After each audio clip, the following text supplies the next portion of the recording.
Welcome to ASMM group of education institute private limited का स्वागत है। चलिए बात करते हैं पीके आपके 12.5 क्वेश्चंस की। अब हम स्टार्ट करने जा रहे हैं रीजनरेटिव वाला पार्ट। ठीक है, जैसे रीजनरेटिव क्वेश्चंस कैसे करते हैं ये सब हम सीखेंगे। ठीक है, उससे पहले जो बच्चे हमारे बीटेक वाले हैं, गेट वाले हैं और जो ईएस वाले हैं, वो आप अपने दोस्तों के लिए प्रमोट करिए ताकि हम आपको बहुत अच्छी एजुकेशन प्रोवाइड कर सकें। ठीक है, हम लोग पहली बार ये यूट्यूब पर फुली पीके नाग, डीएस कुमार, ये सब आपको लगवा के दे रहे हैं। ठीक है, फुल्ली वीडियो लेक्चर्स हैं, आपको कोई दिक्कत नहीं, कहीं पढ़ने की कोई जरूरत नहीं। आप अच्छे से गेट तैयारी करिए, चाहे ईएस की तैयारी करिए या फिर आप एसएससी की तैयारी करिए, आपको कहीं कुछ खर्च करने की जरूरत नहीं है, आपका भला यहीं से हो जाएगा। चलिए स्टार्ट करते हैं। पीके नाग का 12.5 क्वेश्चन बोला है सिंगल रीजनरेटिव। अब जैसे उन्होंने बोला single regenerative steam enter the turbine, तो रीजनरेटिव वाला पार्ट बना लीजिए। तो पहले हम लेते हैं बॉयलर। ठीक है, बॉयलर के बाद हमने क्या बना लिया, टरबाइन।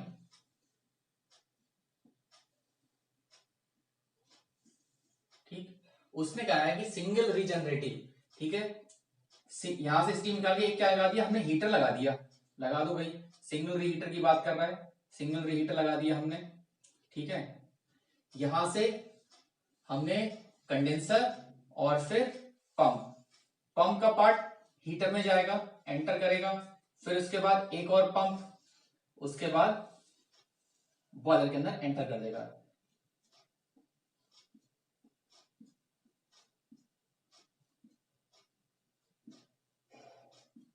ये P1 है, ये P2 है। ठीक है, ये हमारा बॉयलर है जहां से मैं Q1 एंटर कर रहा हूं। प्रेशर कांस्टेंट है, देखिए कहां प्रेशर कांस्टेंट है, कहां एंट्रोपी कांस्टेंट है, ये बहुत जरूरी है। अगर आपने ये ध्यान नहीं रखा तो समझ लिया आपका क्वेश्चन नहीं होगा। ठीक है, ये मेरी टरबाइन है, ये मेरी क्या है, टरबाइन है, जहां पर एंट्रोपी कांस्टेंट होती है जो WT वर्क प्रोड्यूस करेगी। ये मेरा हीटर है, ये मेरा हीटर है जहां पर प्रेशर कांस्टेंट होगा। ये मेरा कंडेंसर है, ठीक है, जहां पर मेरा प्रेशर कांस्टेंट होगा। ये Q2 रिलीज कर रहा होगा एंट्रोपी, सॉरी हीट। यहां पर क्या है, ये पंप है जहां पर एंट्रोपी कांस्टेंट है, ये भी मेरा पंप है, ये मेरे एंट्रोपी, इसको चाहो तो ऐसे देखते हो WP1। ठीक है, WP2। अब मेरे जो जब हम सिंगल रैंकिन साइकिल पढ़ रहे थे वहां पर पंप वर्क काउंट कर रहे थे, लेकिन जैसे ही जैसे हम प्लांट हीटर बढ़ाते जाएंगे हमारे पंप बढ़ते चले जाएंगे, हम पंप वर्क नेग्लेक्ट करते हुए चले जाएंगे। ठीक है, नहीं तो क्वेश्चन हमारा बड़ा टिपिकल हो जाएगा। तो हमने 1 बोल दिया, इसको 2 बोल दिया, इसको 3 बोल दिया, इसको 4 बोल दिया, इसको 5 बोल दिया, इसको 6 बोल दिया, इसको 7 बोल दिया। अब हम डाटा पुट करते हैं। Single regenerative, single regenerative the steam enter the turbine, steam enter the turbine. P1 मेरे पास कितना है, P1 है 30 बार और T1 है मेरा 400 डिग्री सेल्सियस। ठीक है, the exhaust pressure 0.1, exhaust pressure क्या हो रहा है 0.1 पर, मतलब P3 0.1 बार। P3 कह लो, P4 कह लो, प्रेशर कांस्टेंट है। The feed water heater is direct contact, ये कैसा है, डायरेक्ट कॉन्टैक्ट टाइप हीटर है। विच ऑपरेट, ये जो ऑपरेट कर रहा है इसका जो प्रेशर है P2 बोल दो, चाहो तो P6 बोल दो या P5 बोल दो, एक ही बात है, क्योंकि ये P2 यहां पर कितना है 5 बार है। और अगर चाहो तो इसको ऐसे लिख सकते हो, चाहो यहां नहीं लिखना चाहो तो इसको यहां लिख सकते हो 5 बार। तो यहां का प्रेशर 5 बार, यहां का प्रेशर 5 बार, यहां का प्रेशर 5 बार। फाइंड करना है हमको efficiency and steam rate. Steam rate find करना है, एफिशिएंसी फाइंड करनी है। बी है increase the mean temperature of heat addition efficiency. ठीक है, इसका क्या निकालना है, हमें मीन टेम्परेचर निकालना है। उसके बाद बोला है efficiency and steam rate as compare to Rankine cycle without regeneration, neglect pump work. ठीक है, हमें पता लग गया सारा डाटा। अब हम अपना खेल करते हैं, स्टीम टेबल से उठा के निकालते हैं सारी चीजें। ठीक है, यहां से देखते हैं, हमने स्टीम टेबल उठा ली है, अपना हथियार उठा लिया हमने सब कुछ। ठीक है, अब देखते हैं 30 बार पर। पहले देखेंगे हम एंथैल्पी, एंथैल्पी देखेंगे 30 बार पर।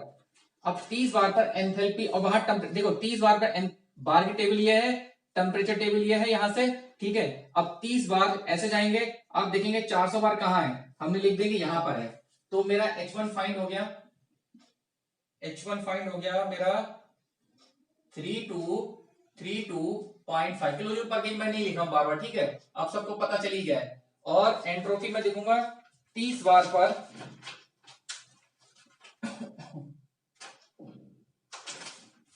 एंट्रोपी फाइंड करूंगा मैं 30 बार पर, और ये जो 400 डिग्री सेल्सियस पर है वो है 6.925। ठीक, मुझे पता चल गया। अभी मुझे मास बैलेंस करना है, तो मैंने बोला यहां से 1 केजी एंटर कर रहा है, ठीक है, यहां से क्या निकल गया, हमने यहां से स्टीम निकाली तो m1 या m मास बाहर निकल गया, इधर से कितना लेगा उतना ही कम निकल के आएगा 1 माइनस m, ये मास यहां पर चल के आएगा 1 माइनस m, यहां से क्योंकि हम आइडियल केस का तो मास का लॉस नहीं हो रहा है, 1 माइनस के m, ठीक है, एंटर करेगा m m मिल जाएंगे, बाहर क्या जाएगा 1 केजी, इधर क्या चला जाएगा 1 केजी, ठीक है, इतनी बात क्लियर हुई, मास बैलेंस कर लिया। अब देखो जो यहां एंट्रोपी है वही एंट्रोपी यहां पर होगी, यानी S2 बराबर, मैं यहां लिखता चल रहा हूं 0.2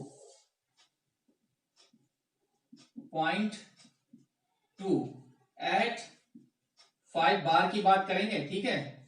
अब देखो जो एंट्रोपी यहां है वही एंट्रोपी यहां होगी, यानी S2 की एंट्रोपी किसके बराबर होगी S1 के, क्योंकि एंट्रोपी यहां कांस्टेंट है 6.925। ऐसे ही एंट्रोपी यहां पर है, ये जो S3 है वो किसके बराबर है S1 के बराबर है 6.925, पता लग गया हमको, ठीक है। अब उसके बाद ये देखना है कि इस, अब 5 बार है, यहां का x2 निकालना है हमें, और यहां का x3 निकालना है, निकालिए भाई। तो पहले यहां का देख लेते हैं हम लोग, यहां से S2 is equal to SF plus x2 SFG, ठीक है। अब देखेंगे, अब यहां पर चाहो तो अगर मैं थोड़ा सा टेक्निकली बात करूं तो एंट्रोपी यहां पर आप देख सकते हो चेक करके कि टेबल में कि सुपर हीट में कि सुपर हीट में या वेट में या सैचुरेशन में, ठीक है। अगर नहीं पता कर पा रहे हो डिप्लोमा वाले बीटेक वाले तो आपका तरीका ये है सिंपल, ठीक है। तो S2 मेरे पास कितना है 6.925। अब 5 बार की टेबल पे जाएंगे, 5 बार की टेबल पे जाएंगे, सैचुरेशन वाटर टेबल,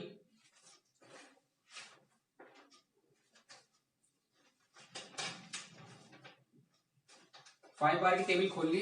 अब 5 बार की ये टेबल पे देखेंगे SF कितना है, SF है 1.860 प्लस x2, और SFG कितना है यहां पर 4.959। चलिए यहां से इसको कैलकुलेट करते हैं हम लोग, यहां से इसको कैलकुलेट करते हैं हम लोग, देखिए 6.925 माइनस 1.860 डिवाइड बाई 4.959, तो ये लगभग आ गया, मुझे पता लग गया कि x2 मेरा कितना है, x2 लगभग 1 है, यानी कि ये कौन सा हो गया, ये सैचुरेशन कंडीशन यानी x1 आ गया, यानी कि अब h2 क्या हो गया वो hg के बराबर हो गया। अगर किसी को नहीं पता हो तो आप सिंपल निकाल सकते हो hf, आंसर वही आएगा hf प्लस x2 hfg। अगर नहीं निकालना चाहते हो तो डायरेक्टली लिख दो, यहां से hf की वैल्यू कितनी है 640.1 प्लस x2 कितना है 1, ठीक है, इनटू, और hfg कितना है 2107.4, ठीक है। बहुत ध्यान से समझिएगा सब लोग इस क्वेश्चन को, ठीक है, नहीं तो समझ में नहीं आएगा किसी को, क्योंकि यहां से थोड़ी सी ट्रिक है, मैं बताऊंगा अभी। 21.01.4 और इसमें ये जोड़ दीजिए 640.1, तो ये आ गया H2 आपका 2792.5462, ठीक है। मेरा H2 भी फाइंड हो गया, लिख दीजिए H2 की वैल्यू मैंने यहां फाइंड कर ली, H2 मेरा कितना हो गया 2792.5462, मेरा ये डाटा फाइंड हो गया। अब हम आते हैं दूसरी पॉइंट पर, यहां पर निकालेंगे H3,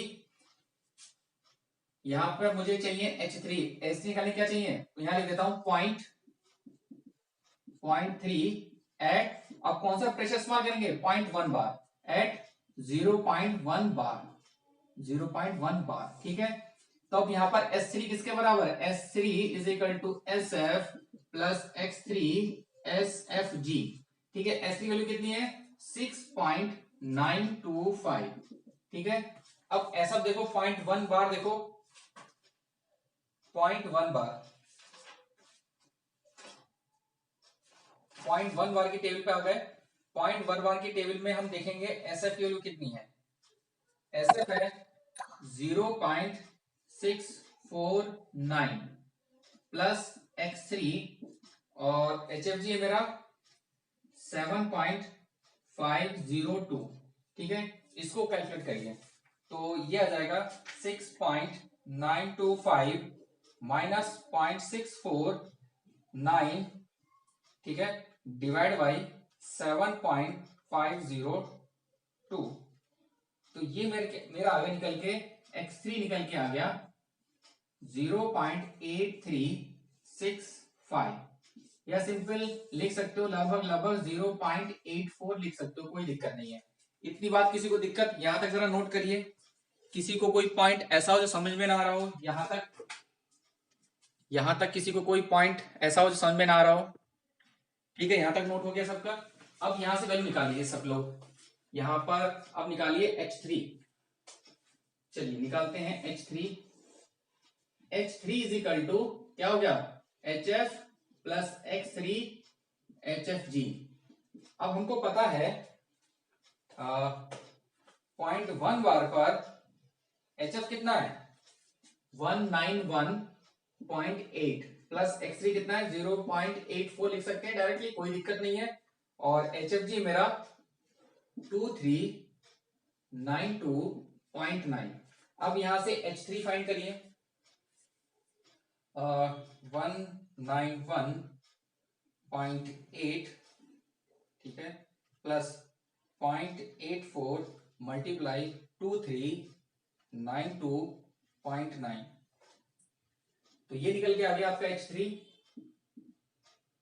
220.836। मेरा H3 भी फाइंड हो गया। यहां पर S3 निकल के आ गया, H3 फाइंड हो गया 2201.836। अब देखो पहले बता चुके हैं कि यहां पर जो कंडेंसर के बाद का केस क्या होगा, फ्लूइड केस हो गया, यानी कि H4 किसके बराबर होगा HF के बराबर होगा। जो HF की वैल्यू होगी वही H4 होगा। और यहां पर H4 कितना है 0.1 पर 191.8। इतनी बात क्लियर हुई। यहां तक किसी को दिक्कत कोई पॉइंट हो ऐसा जो समझ में ना आ रहा हो, इतना नोट करिए पहले। फिर हम इसमें एक ट्रिक जानेंगे, बहुत छोटी सी ट्रिक है। अगर ये क्वेश्चन एफिशिएंसी ऐसे नहीं निकलेगी जब तक मास फाइंड नहीं होगा। ठीक है, तो पहले इतना नोट करिए। ठीक है, नोट हो गया सबका। अब देखिए यहां पर क्या हुआ कि हमने बोल दिया यहां पर पंप वर्क निगलेक्ट बोला है, यहाँ पे निगलेक्ट द पंप वर्क। तो एक तरीके से अगर हम इसको पंप खत्म कर दें ये वाली वैल्यू, तो जो ये वैल्यू आई निकल के H4 की वही क्या होगी, क्योंकि फ्लूइड केस है तो H5 के बराबर हो जाएगा 191.8। ठीक है, बात खत्म हो गई। अगर ये पंप वर्क लगेगा तो यहाँ पर फ्लूइड केस है, यानी H6 किसके बराबर होगा HF के बराबर होगा। और H6 की वैल्यू कितनी थी, ये है यहाँ पर HF की वैल्यू कितना है 640, लिख दीजिए 640। ठीक है, पंप वर्क क्लियर हो गया। अगर अब ये निकालना चाहो H7 तो ये भी क्या हो जाएगा 640 के बराबर हो जाएगा, 640 पॉइंट समथिंग है, 640.1। ठीक, ये मेरा डाटा फाइंड हो गया। अब देखिए अब मुझे यहां पर एसएफई निकालनी है, तो लिख देना है use steady flow energy equation at heater. ये लिख दो apply steady flow energy equation at heater. Heater पर मुझे steady flow energy equation apply करनी है। लगा दो भैया, अगर किसने पढ़ रखा है तो इतने हिस्से पे लगानी है। कितना जा रहा है MH2 अंदर जा रहा है, ठीक है, इधर के अंदर जा रहा है प्लस 1 माइनस M, और क्या जा रहा है H5 अंदर जा रहा है, बाहर क्या निकल के आ रहा है H6, बाहर क्या निकल के आ रहा है H6। मुझे यहां से M फाइंड करना, मल्टीप्लाई कर दो MH2 plus H5 plus sorry minus M H5 बराबर H6। इसको उधर आके ले जाओ और इसको साथ ले लो, तो यहां से m बाहर निकालो, क्या निकल गया H2 माइनस H5, और ये इधर चला जाएगा H6 माइनस H5। ठीक है, m यहां से निकल गया, m यहां से निकल क्या गया H6 minus H5 divide by H2 minus H5। बस यही इतना सा खेल है। अगर आपने यहां पर मास फाइंड नहीं किया तो ना तो आपकी एफिशिएंसी फाइंड होगी, ना वर्क डन, कोई मतलब कोई डाटा आपका इसमें से ना Q2 ना WP ना Q1 ना WT कुछ भी फाइंड नहीं होगा। अगर आपको हीटर बोल दिया है तो पहले आप एंथैल्पी निकालेंगे, एंथैल्पी निकालने यहां से मास निकालेंगे, चाहे सिंगल रीडर हो चाहे डबल रीडर हो, तो मास निकालेंगे, मास निकालने के बाद फिर इस पे अप्लाई करेंगे, फिर वहां से हमें WT Q1 निकलेगा। चलिए मास यहां से निकाल लीजिए, मास की वैल्यू कितनी है, H6 मेरा कितना है, H6 है 640 माइनस, और H5 कितना है 191.8, और H2 मेरा कितना है H2 2792.5462 माइनस, और H5 कितना था 191.8। ठीक है, यहां से निकाल लीजिए 640 माइनस 191.8 डिवाइड बाई 2792.5462 माइनस 191.8। ठीक है, तो ये निकल के आ गया, मेरा मास फ्लो रेट निकल के आ गया 0.172 kg पर सेकेंड। इतनी बात क्लियर हुई, मास फ्लो रेट निकल के आ गया। ठीक है, अब मुझे मास फ्लो रेट निकलने के बाद इतना नोट करिए, मास फ्लो रेट निकलने के बाद अब हमको क्या निकालना है, WT निकालना है, Q1 निकालना है। मास फ्लो रेट आपका फाइंड हो गया। ठीक है, अब हमें क्या निकालना है, WT निकालना है। अब देखो बेटा, WT पर टरबाइन पर अप्लाई करिए, लिख दीजिए चाहो तो applying steady flow energy equation at turbine. Turbine पर मुझे steady flow energy equation apply करनी है। ध्यान से मैं वन बाय वन समझाते चल रहा हूं, अगर यहाँ पर तो किसी को दिक्कत हो तो पूछ लीजिएगा। अब देखिए यहां से एंटर क्या कर रहा है H1, लेकिन मास क्या है 1 kg, यानी H1। बाहर क्या निकल के आ रहा है, यहां से एक तो ये निकल के आ रहा है, एक ये निकल के आ रहा है, ये निकल गया है, बराबर WT। ठीक है, और क्या निकल के आ रहा है H3 प्लस 1 माइनस M, और H3 प्लस, और क्या बाहर आ रहा है यहां से MH2। ठीक है, तो WT यहीं रहने दीजिए, इसको इधर ले आइए, तो WT क्या हो जाएगा H1 minus 1 minus M H3 minus MH2, यानी कि H1 मेरे पास कितना है 3232.5, 1 माइनस M कितना निकला था 0.172 इंटू H3 मेरे पास कितना है 220.1.876 माइनस 0.172 मल्टीप्लाई H2 मेरे पास कितना है, H2 है 2792.5462, तब मेरा यहां से टरबाइन वर्क निकलेगा। कर लीजिए कैलकुलेशन। यहां पर माइनस का साइन लगाइएगा, ये माइनस का साइन है और इसका फिर ब्रैकेट है, ठीक है, नहीं तो गड़बड़ हो जाएगा।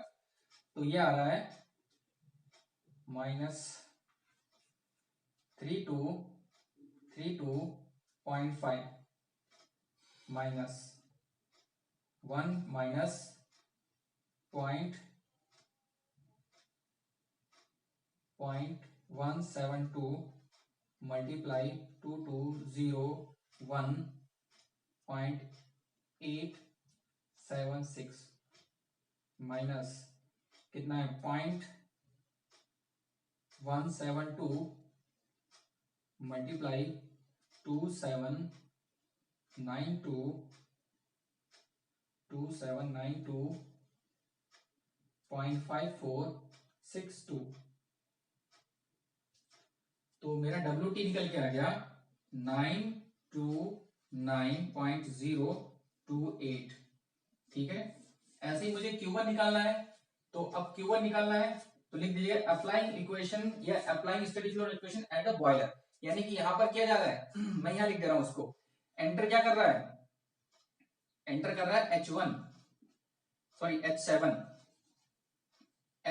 एंटर कर रहा है, Q1 एंटर कर रहा है, बाहर क्या आ रहा है H1, यानी Q1 क्या आ गया H1 माइनस H7, यानी H1 की वैल्यू कितनी है 32323232.5 माइनस H7 कितना है 640 माइनस 640.1। तो लगा दीजिए 3232.5 माइनस 640.1। तो ये आपका आ गया 2592.4। ठीक है, एफिशिएंसी क्या होती है, एफिशिएंसी होती है for the run time WT minus WP divide by Q1। Form work neglect है तो 929.028 डिवाइड बाय Q1 कितना निकल के आएगा 2592.4। ठीक है, तो मल्टीप्लाई कर दीजिए, इसको भाग कर दीजिए यहां से, तो 929.028 इससे भाग कर दिए तो ये आपके आ गया लगभग एफिशिएंसी ऑफ रैंकाइन आ गई लगभग 35%। ये मेरा डाटा फाइंड हो गया।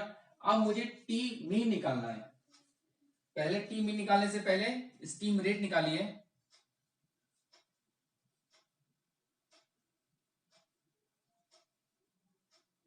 ठीक है, एफिशिएंसी क्या थी हमारे पास स्टीम रेट, स्टीम रेट था 3600 डिवाइड बाई WT, यानी WT मैंने WT है नहीं तो यही लगा दो WT सिंपल, WT है नहीं हमारे पास 292.028। ठीक है, तो ये हो जाएगा 3600 डिवाइड बाई 929.028। तो आपका ये आ गया 3.8750। तो स्टीम रेट मेरा ये फाइंड हो गया, स्टीम रेट ये मेरा फाइंड हो गया। इतना डाटा नोट करिए, मुझे कुछ चीजें हटानी पड़ेंगी। यहां से 3 पॉइंट समथिंग आ रहा है। ठीक है, देखिए हो सकता है डाटा थोड़ा इधर उधर हो जाए, कोई दिक्कत नहीं है, पॉइंट में डाटा कुछ इधर उधर जा सकता है क्योंकि हम एक्चुअल में स्टीम टरबाइन बिल्कुल जो रैंक जो है स्टीम साइकिल है वो हम स्टीम टेबल से सॉल्व कर रहे हैं। जो बुकों में सॉल्व है वो HS डायग्राम से सॉल्व है, इसलिए डाटा वेरिएशन थोड़ा करेगा। ठीक है, इसमें कोई घबराने की कोई जरूरत नहीं है, हमारा डाटा एकदम एक्यूरेट सॉल्व हो रहा है। ठीक है, इतना नोट हो गया सबका। चलिए फिर आगे चलते हैं। चलिए अब टी मीन फाइंड करते हैं। टी मीन, अब टी मीन कहां से निकालेंगे, देखो भाई बहुत सिंपल है, मुझे फाइंड करना है टी मीन फाइंड करना है। ठीक है, अब टी मीन फाइंड करने के लिए मैं Q1 क्या है, अब देखो एंथैल्पी लगाओ यहां से, बहुत सिंपल है, H7 एंटर कर रहा है। ठीक है, H7 एंटर कर रहा है, Q1 एंटर कर रहा है। ठीक है, बाहर क्या जा रहा है H1। ठीक है, सब जानते हैं, ऐसा भी लगा दी। तो Q1 कितना हो गया H1 माइनस H7। Q क्या होता है TDS, यानी H1 माइनस H7, रटने की कोई जरूरत नहीं है, इसको लिख लीजिए टी मीन। ठीक है, ये क्या हो जाएगा S1 माइनस S7 बराबर H1 माइनस H7। कुछ नहीं करना है, टी मीन फाइंड हो जाएगा यहां से, टी मीन आके निकल के आएगा आपका, ये हो गया H1 minus H7 divide by S1 minus S7। अब H1 की वैल्यू क्या है, ये है 3232.5 माइनस H7 कितना मेरे पास 640.1 डिवाइड बाई S1 मेरे पास कितना है 6.925 और माइनस S7 कितना है, क्योंकि यहां पर फ्लूइड केस है तो ये SF ही है और SF किसके बराबर है S7 के बराबर है, तो ये हो गया 1.860। ठीक है, कैलकुलेट कर लियो इसको, 3232.5 माइनस 640.1 डिवाइड बाई 6.925 माइनस 1.860। ठीक है, ये टी मीन आ गया 511.8262 केल्विन। अगर इसको डिग्री सेल्सियस में करना तो -273 कर दीजिए, तो ये आ गया टी मीन, तो ये हो जाएगा 238.8262 डिग्री सेल्सियस। ठीक है, ये पी के का 12.5, मतलब 5 क्वेश्चन आपके सॉल्व हो चुके हैं। इसी के आधार पर हम गेट के क्वेश्चन अब देखते हैं। ठीक है, पहले हम गेट के क्वेश्चन देखते हैं, उसके बाद फिर पी के नाक पर आएंगे। ठीक है, इतना नोट करिए, उसके बाद हम आगे चलते हैं सारी की सारी चीजें। यहां तक किसी को कोई पॉइंट, कोई दिक्कत समझने में तो बोलिए। चलिए अब हम करते हैं गेट के क्वेश्चन कुछ।